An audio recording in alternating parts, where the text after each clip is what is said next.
सुप्रभात एमपी में हूं आपके साथ अवंतिका श्रीवास्तव। मध्य प्रदेश की खबरों की ओर रुख करेंगे, लेकिन आज देश की सबसे बड़ी जानकारी सबसे पहले आप तक पहुंचाए। प्रधानमंत्री नरेंद्र मोदी आज इस साल बोर्ड एग्जाम में शामिल होने वाले स्टूडेंट से परीक्षा पर चर्चा कार्यक्रम में बातचीत करने वाले हैं। बच्चों को परीक्षा से संबंधित टिप्स और ट्रिक्स को देंगे।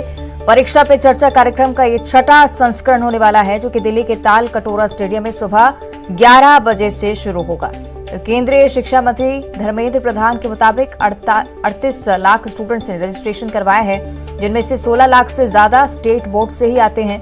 ये पिछले साल के रजिस्ट्रेशन से 15 लाख ज्यादा है। 2022 में 15 लाख स्टूडेंट्स शामिल हुए थे। आपको बता दें कि परीक्षा पे चर्चा एक वार्षिक कार्यक्रम है, जिसमें प्रधानमंत्री नरेंद्र मोदी आगामी बोर्ड परीक्षा में बैठने वाले छात्रों के साथ बातचीत करते हैं। आयोजन के दौरान वो परीक्षा के तनाव और अन्य मुद्दों से संबंधित छात्रों के प्रश्नों का उत्तर भी देते हैं। शिक्षा मंत्री ने बताया कि इस प्रोग्राम के लिए 20 लाख से ज्यादा प्रश्न प्राप्त हुए हैं। वहीं एनसीईआरटी ने परिवार के दबाव, स्ट्रेस मैनेजमेंट, हेल्थ और फिट कैसे रहें, करियर सिलेक्शन कैसे करें, इन तमाम प्रश्नों को लेकर भी चर्चा में ये विषय शॉर्टलिस्ट किए गए हैं। और इस साल सीबीएसई की 10वीं और 12वीं के बोर्ड एग्जाम 15 फरवरी से शुरू होने हैं। तो आपको बता दें कि अलग अलग बोर्ड्स के मद्देनजर, साथ ही साथ अलग अलग बच्चों के प्रश्नों के मद्देनजर प्रधानमंत्री नरेंद्र मोदी आज बच्चों से बातचीत करेंगे। ज्यादा जानकारी हम लेंगे सहयोगी अनुराग हमारे साथ लाइव जुड़ रहे हैं। अनुराग, एक ऐसा कार्यक्रम, एक ऐसा दिलचस्प कार्यक्रम जो कि हर साल प्रधानमंत्री नरेंद्र मोदी की तरफ से आयोजित किया जाता है, और बड़ी बात यह कि एक स्टूडेंट की तरह, एक अध्यापक और मेंटोर की तरह वो नजर आते हैं। अनुराग,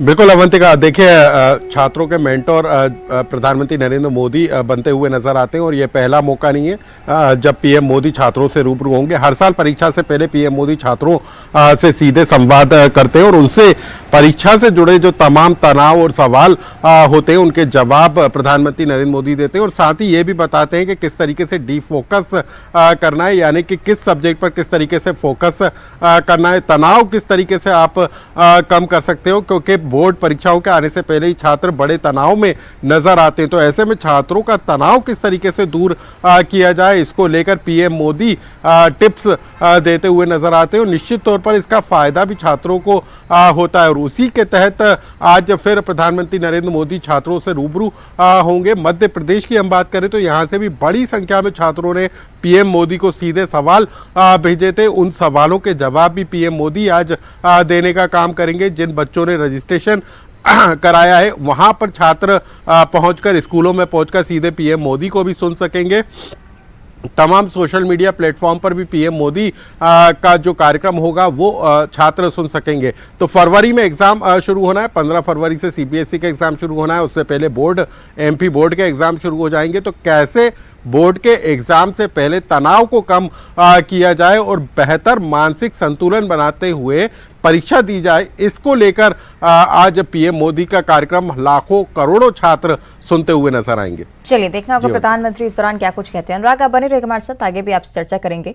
और अब चर्चा मध्य प्रदेश के मौसम को लेकर, क्योंकि तेजी से बदलाव मौसम में देखने को मिल रहा है। राजधानी सहित पूरे प्रदेश में ठंड देखने को मिल रही है। भोपाल सहित कई जिलों में बारिश के आसार। भोपाल में तेज बारिश के चलते कड़ाके की ठंड पड़ रही है। रात और दिन के तापमान में गिरावट दर्ज की गई है।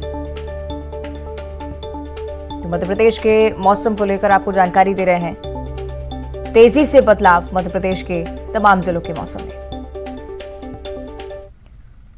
और शाजापुर की चर्चा अगर की जाए तो प्राइमरी स्कूलों में छुट्टियां घोषित करनी पड़ी हैं। जिला प्रशासन ने छुट्टी घोषित कर दी है। शीतलहर और ठंड के चलते छुट्टी की घोषणा हुई है। आप अंदाजा लगा सकते हैं किस तरह का माहौल, किस तरह का मौसम शाजापुर में। प्राइमरी स्कूलों में छुट्टियां घोषित की गई हैं।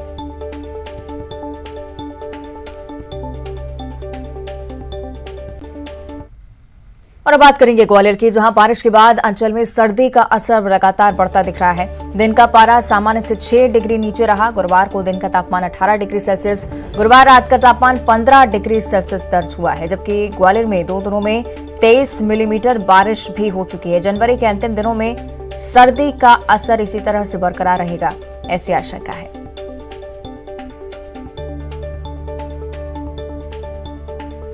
चलिए, मौसम पर और ज्यादा चर्चा हम करेंगे, सहयोगी अनुराग लगातार जुड़े हुए हैं। अनुराग, मौसम किस तरह से कहर बरपा रहा है राजधानी भोपाल में, हम अंदाजा लगा सकते हैं तस्वीरों से, क्योंकि लगातार कोहरे का भी कहर और साथ ही साथ आप भी गर्म कपड़ों का सहारा लेते हुए दिख रहे हैं। क्या कुछ स्थिति और आगे के लिए क्या कुछ संभावना है? बिल्कुल अवंतिका, कल देखिए भोपाल में जिस तरीके से झमाझम बारिश हुई है, उसके बाद अधिकतम तापमान में जबरदस्त गिरावट दर्ज की गई है। सिर्फ भोपाल ही नहीं, प्रदेश के कई हिस्सों में इसी तरीके से बारिश दर्ज की गई है। सागर संभाग में जबरदस्त कोहरा छाया हुआ है। भोपाल, ग्वालियर में भी कोहरा का असर दिखाई दे रहा है। प्रदेश के कई हिस्सों में कल जबरदस्त बारिश हुई थी और अभी भी मैं आपको भोपाल की तस्वीर दिखाऊं तो मेरे ठीक पीछे भी आप देख सकते हैं कि किस तरीके से घना कोहरा यहाँ पर छाया हुआ है, यानी कि विजिबिलिटी 500 मीटर के बाद जो है कम हो जाती है और इस समय भी लोगों को गाड़ी की लाइट जलाकर चलना पड़ रहा है। और सबसे बड़ी बात है कि मौसम विभाग ने अभी संभावना जताई है कि अगले 24 घंटे तक इसी तरीके का मौसम बने रहने का अनुमान है। इसके बाद बादल छटेंगे, धुंध हटेगी और उसके बाद थोड़ा सा धूप निकलने के आसार हैं। यानी कि अगले 24 घंटे तक लोगों को अभी फिलहाल इसी तरीके के मौसम का सामना करना पड़ेगा और प्रदेश के ज़्यादातर हिस्सों में इसी तरीके का माहौल इस समय नजर आ रहा है। निश्चित तौर पर, और जिस तरह की स्थिति अनुराग बताई जाती है कि जनवरी के अंतिम समय में हो सकता है कहीं ना कहीं राहत मिले, लेकिन इस बार उलट स्थिति, क्योंकि लगातार बारिश का कहर देखने को मिल रहा है मध्य प्रदेश के अलग अलग जिलों में। इसी तरह की स्थिति राजधानी भोपाल के बारे में भी जानकारी जिस तरह से हमारे संवाददाता दे रहे हैं कि लगातार यहाँ पर कोहरे की वजह से विजिबिलिटी भी काफी कम होती जा रही है। इससे कि सुनील हंचौरिया भी हमारे साथ शाजापुर से जुड़ चुके हैं। सुनील, शाजापुर की क्या कुछ स्थिति है? क्या इसी तरह से बारिश वहां पर कहर बरपाती हुई? अवंतिका, देखिए बारिश तो कुछ इलाकों में हुई थी, लेकिन कल जिस तरीके का सीवियर कोल्ड डे जैसे हालात रहे, 26 जनवरी का दिन था, दिन भर जो है कई सार्वजनिक कार्यक्रम थे। खासकर उन स्कूली बच्चों को सबसे ज्यादा परेशानी हुई जिन्हें सांस्कृतिक कार्यक्रमों में भाग लेना था, जो गणतंत्र दिवस था उसके समारोह में भाग लेना था। और दिन भर जिस तरीके के सीवियर कोल्ड डे के हालात थे, तो काफी ठंडा सर्द मौसम था और जिस तरीके से घने बादल बने हुए हैं और ऊपर से बारिश का जो कॉम्बिनेशन बना सर्द हवाओं के साथ, उसकी वजह से जो मौसम है उसमें काफी ठंडक महसूस की गई है। और इसी को देखते हुए जिला कलेक्टर दिनेश जैन ने जो है शिक्षा विभाग के मार्फत एक आदेश जारी करा कि जो प्राइमरी स्कूल है वो आज बंद रहेंगे। तो जिस तरीके से आपने पहले जिक्र किया है कि दिसंबर में जो शुरुआती दिसंबर था उसमें ठंड बिल्कुल नहीं गिरी, लेकिन जैसे ही दिसंबर खत्म होने को हुआ, लगभग ठंड 25 दिनों की देरी से शुरू हुई। उसके बाद ठंड ने जो रफ्तार पकड़ी है, बीच में 4 से 5 दिन के लिए थोड़ी राहत लोगों ने महसूस की थी। जैसे ही मकर संक्रांति खत्म हुई उसके बाद कुछ लोगों को कुछ लगा कि कुछ राहत मिली, लेकिन दोबारा से 3 दिन पहले से जैसे ही जो एक नया सिस्टम एक्टिव हुआ है मध्य प्रदेश में, उसके चलते जो है शाजापुर सहित जो बाकी इलाके हैं वहां पर इस तरीके की सर्द हवाएं देखने को मिल रही है। और जो बारिश का कॉम्बिनेशन है उसके चलते जो है एक बार फिर मौसम से जनजीवन प्रभावित हुआ है। चलिए, यानी कि ठंड से फिलहाल कोई राहत नहीं। शुक्रिया आपका सुनील जानकारी के लिए। अनुराग, आपका भी बहुत बहुत धन्यवाद जुड़ने के लिए। और इधर छतरपुर की जो स्थिति है वो भी कुछ इसी तरह से बनी हुई है। बारिश होने की वजह से ठंड लगातार यहां पर बढ़ती जा रही है। बेमौसम बारिश से किसान सबसे ज्यादा परेशान हो रहे हैं। कई गांव में ओलावृष्टि से फसलों को भी भारी नुकसान पहुंचा है। खराब फसलों के सर्वे के लिए जिला कलेक्टर ने आदेश जारी कर दिए हैं। तो छतरपुर का हम जिक्र कर रहे हैं, जहां पर अमूमन ठंड की स्थिति हर मौसम में हर बार ही बिगड़ती है। बेमौसम बारिश की वजह से किसान सबसे ज्यादा परेशान। ओलावृष्टि भी हुई है, फसलों को भी नुकसान पहुंचा है। किसान भी काफी परेशान नजर आए। तस्वीरें आपको दिखा रहे हैं छतरपुर की। ठंड का आलम और उस बीच किसानों की परेशानी बढ़ती हुई। खराब फसलों के सर्वे के लिए जिला कलेक्टर ने आदेश जारी किए हैं। मुआवजा देने की बात भी कहीं ना कहीं सामने आई, लेकिन किसान इस क्षेत्र में सबसे ज्यादा परेशान।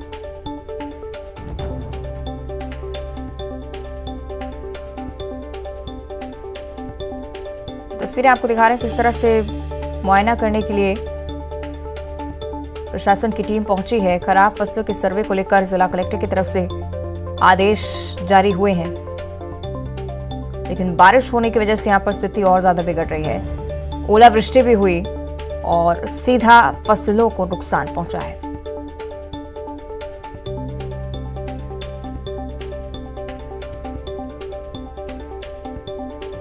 हालांकि जिला कलेक्टर की तरफ से ये बात सामने आई है कि खराब फसलों का सर्वे करवाया जाएगा, उसके बाद मुआवजे को लेकर भी उम्मीद है, लेकिन ओलावृष्टि और बेमौसम बारिश की वजह से किसान लगातार परेशान हो रहे हैं।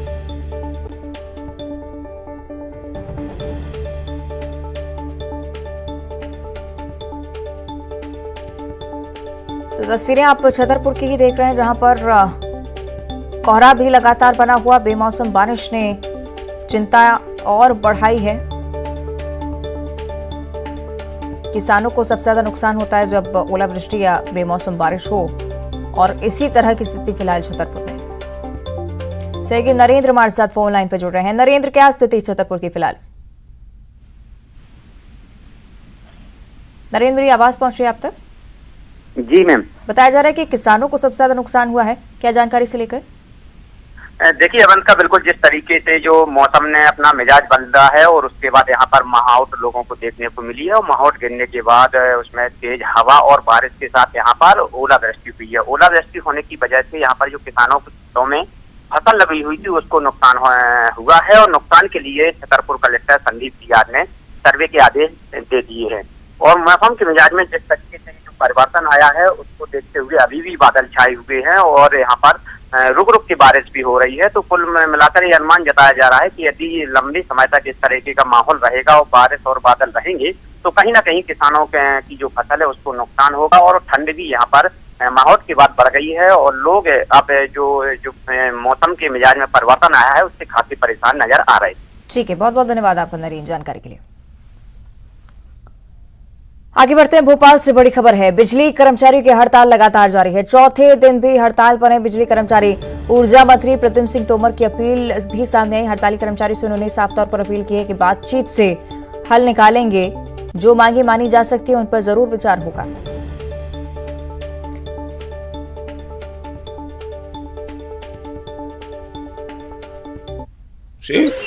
उनका जो मांगे उनने रखी है, अगर वो चर्चा करेंगे तो हम जो हल कर सकते हैं वो हल करेंगे। प्रतिरोध कहाँ बना हुआ है? कर्मचारी को निकाल भी दिया गया है। मैंने आउटसोर्स कर्मचारी से आग्रह किया है कि वार्ता करके समाधान करें। और अब जबलपुर से बड़ी खबर है। कांग्रेस के ग्रामीण अध्यक्ष नीलेश जैन के विवादित बोल सामने आए हैं, और उन्होंने साफ तौर पर कहा था कि अब हाथ पांव तोड़ो यात्रा होनी चाहिए। कांग्रेस के कार्यक्रम में नीलेश जैन ने साफ तौर पर नारा दिया, और हाथ पांव तोड़ो यात्रा का नारा देते हुए अब उनके जो विवादित बोल थे उसकी वजह से परेशानियां अब उनकी लगातार बढ़ती नजर आ रही हैं। भारत जोड़ो यात्रा हो गई, हाथ जोड़ो यात्रा हो गई, हाथ से हाथ जोड़ो यात्रा भी हो रही है, और अब हाथ पांव तोड़ो यात्रा की जरूरत है।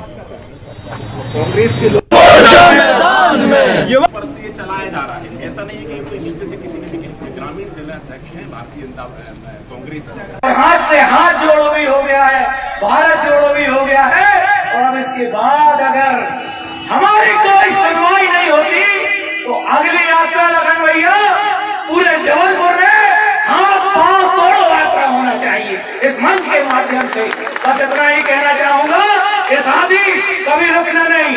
बस सरकारें बदलती रहती हैं, बहुत से विधायक सांसद मुख्यमंत्री बदलते रहते हैं, मगर हमारे कांग्रेस के जामबाज के सिपाही आज भी वही हैं, कल भी रहे रहेंगे, और ये संघर्ष जारी रहेगा। न संघर्ष न तकलीफें, क्या मजा है जीने में, तूफान भी थम जाएगा जब। और अब बात करेंगे विदिशा की, जहां बीजेपी के पूर्व पार्षद ने परिवार के साथ जहर खाया है। पत्नी और 2 बेटों सहित जहर खाकर खुदकुशी की है। जहर खाने से पिता और दोनों बेटों की मौत हो चुकी है। पत्नी की भी इलाज के दौरान मौत हो गई। जहर खाने से 4 लोगों की मौत की जानकारी। अभी तक बेटे की गंभीर बीमारी से पूरा ही परिवार परेशान था। जहर खाने से 2 घंटे पहले फेसबुक पर पूरी ही फैमिली ने एक भावुक पोस्ट भी शेयर की थी।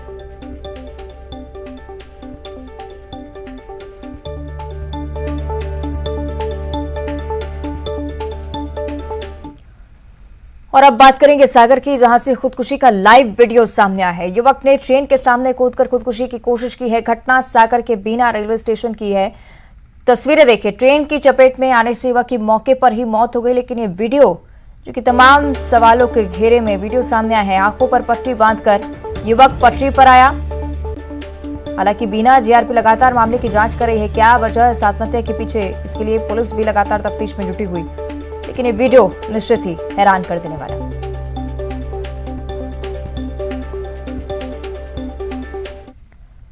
और छतरपुर में छात्रों की मारपीट का एक वीडियो सामने आया है। इस वीडियो में छात्र बेल्ट और ईंट पत्थरों से मारपीट करते दिख रहे हैं। जिस छात्र को दूसरे छात्र पीट रहे हैं वो छात्र अपनी जान बचाकर भाग रहा है, लेकिन छात्रों का एक समूह दौड़ कर उस छात्र को पीटने की कोशिश करता है। घटना सिविल लाइन थाना इलाके की बताई जा रही है। शहर के नंबर 1 स्कूल के सामने की घटना है।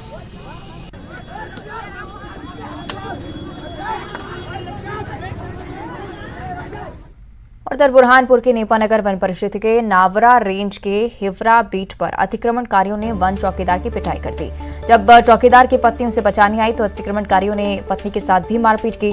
मदद के लिए पत्नी ने वन विभाग के अफसरों को सूचना दी। सूचना पर वन विभाग का अमला यहां पर पहुंचा। अतिक्रमणकारियों ने पत्थर से हमला किया उन पर भी, और उसमें 8 वन कर्मी घायल हुए हैं, जिनका इलाज अस्पताल में जारी है। हालांकि केस दर्ज करवाया गया है और पुलिस से जांच की मांग की जा रही है।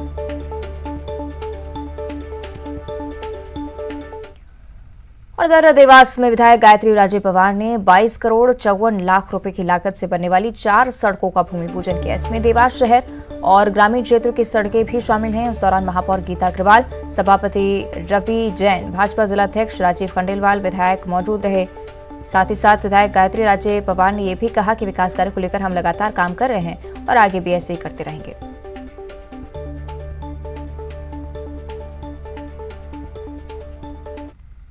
का आज भूमि पूजन किया है। लॉ कॉलेज रोड जाने के लिए एबी रोड से लॉ कॉलेज रोड और वहीं से बिलावली मंदिर से लेकर राजपुरा होते हुए साइंस कॉलेज तक के रोड, ये दोनों रोड 7 करोड़ कुछ लाख का है। एक करोड़ कुछ लाख का है लॉ कॉलेज का। और अब देखिए 25 सेकंड में खबर। जबलपुर